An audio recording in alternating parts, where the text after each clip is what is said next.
لیکن سوال جو بتائے گے وہ میں گن کے بتا رہا ہوں 4 ہے کہ قبر میں یہ سوال ہوں گے. پہلا سوال ہوگا مر ربو کا، بتا تیرا رب کون ہے.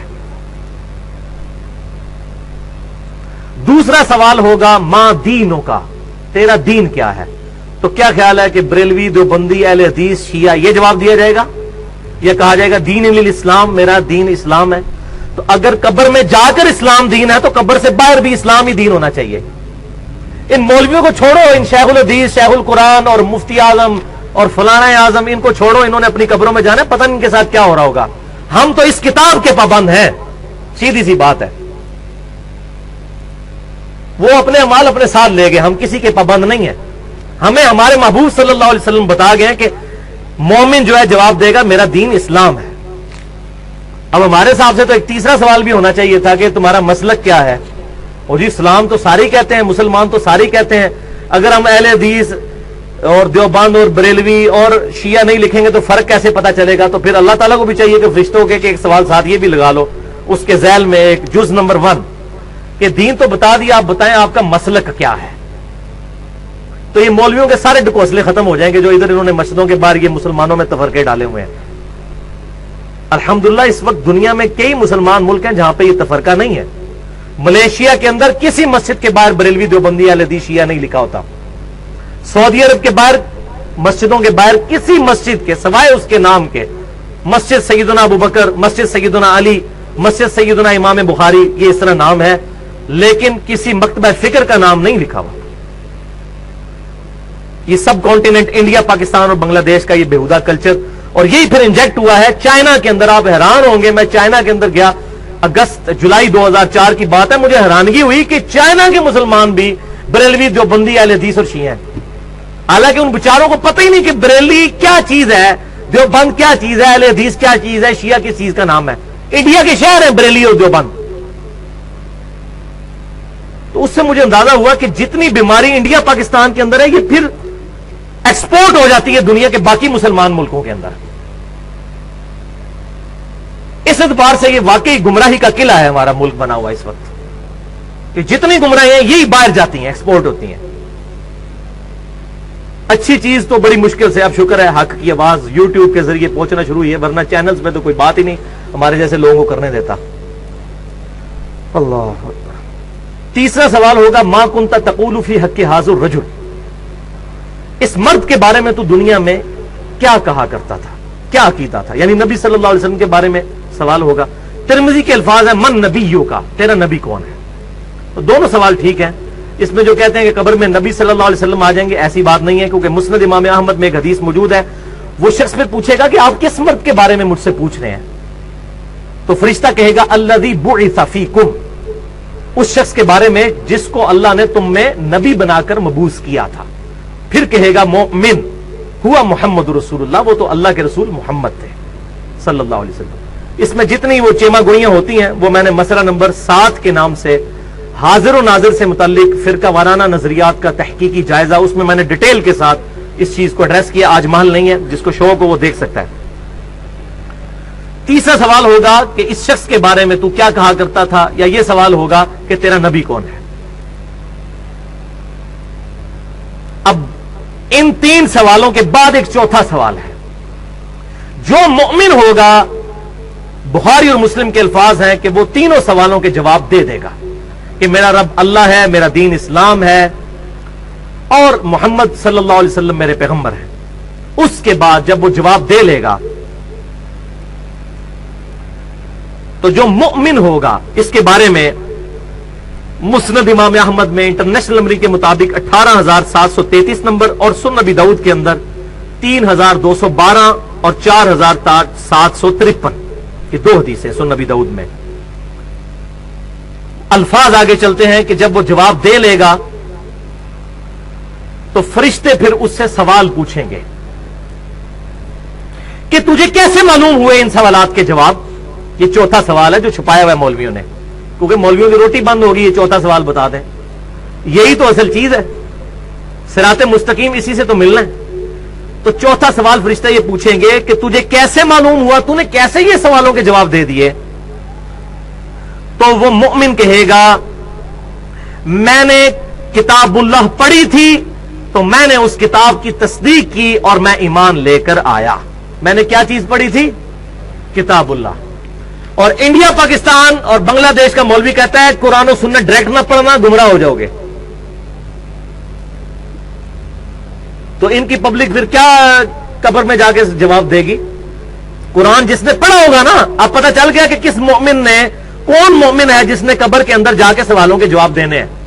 جس نے پوری زندگی قرآن پاک کو سوائے سورہ یاسین اور سورہ ملک کے، وہ بھی بغیر ترجمے کے پڑھنے کے علاوہ اس کی کوئی اہمیت نہیں سمجھی، اس نے خواہ کہنا ہے کہ میں نے کتاب اللہ پڑھی تھی تو تصدیق کی، خواہ تصدیق کی، اس کو تو پتہ ہی نہیں کتاب اللہ کے اندر کیا لکھا ہوا ہے.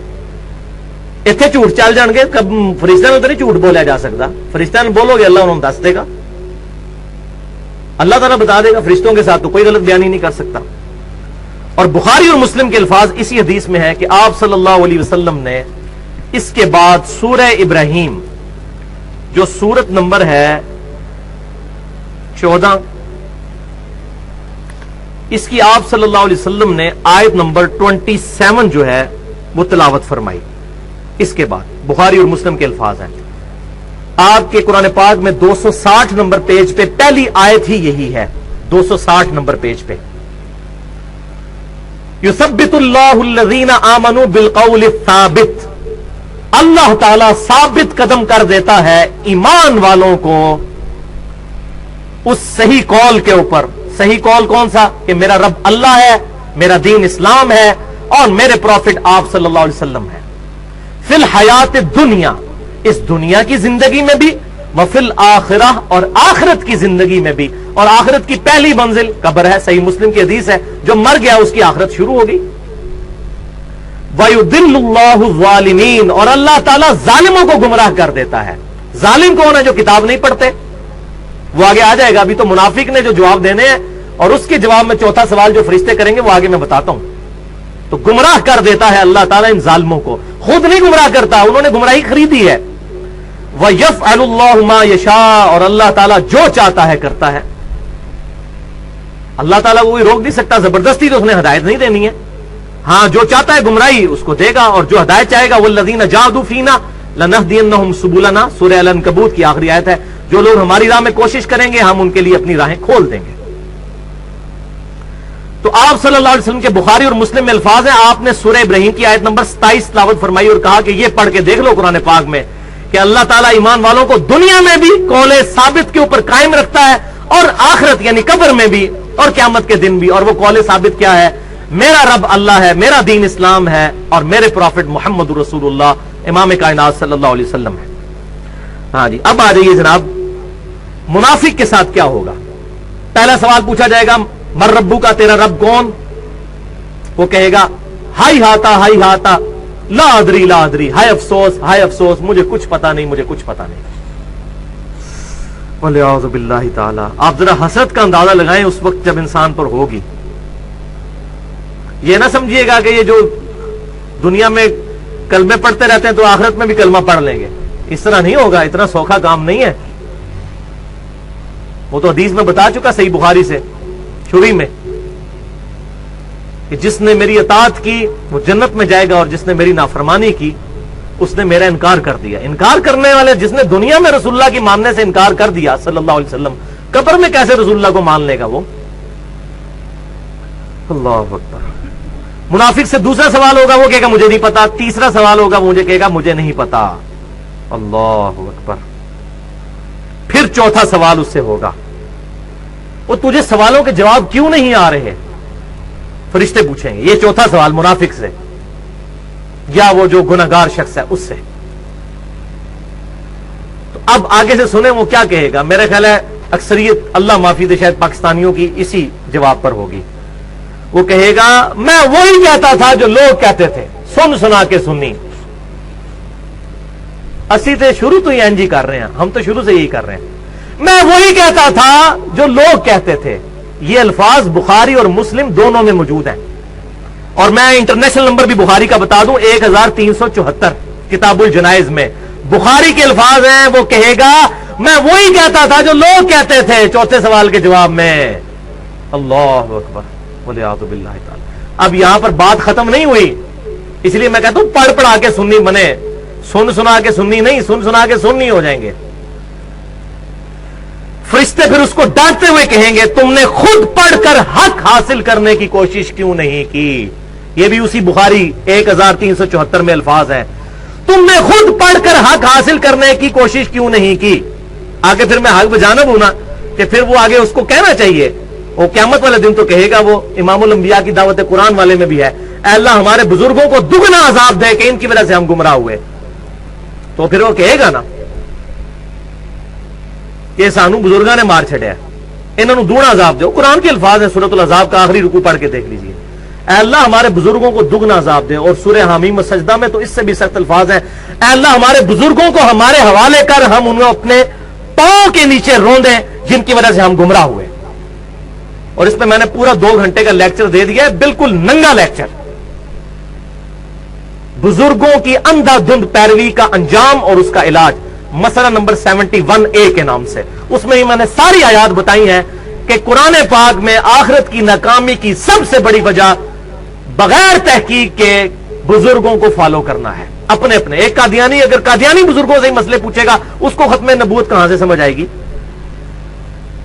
اسی طریقے سے باقی مکتبہ فکر کے لوگ بھی اگر اپنے اپنے بابوں کے پیچھے چلیں گے، خود نہیں پڑھیں گے. اب یہ اس کو پھر آگے کہنا چاہیے کہ جی یہ تو علماء کا کام ہے پڑھنا، جس طرح کہ ہمارے مولویوں نے پٹی پڑھا دی ہے، جی علماء کا کام ہے پڑھنا.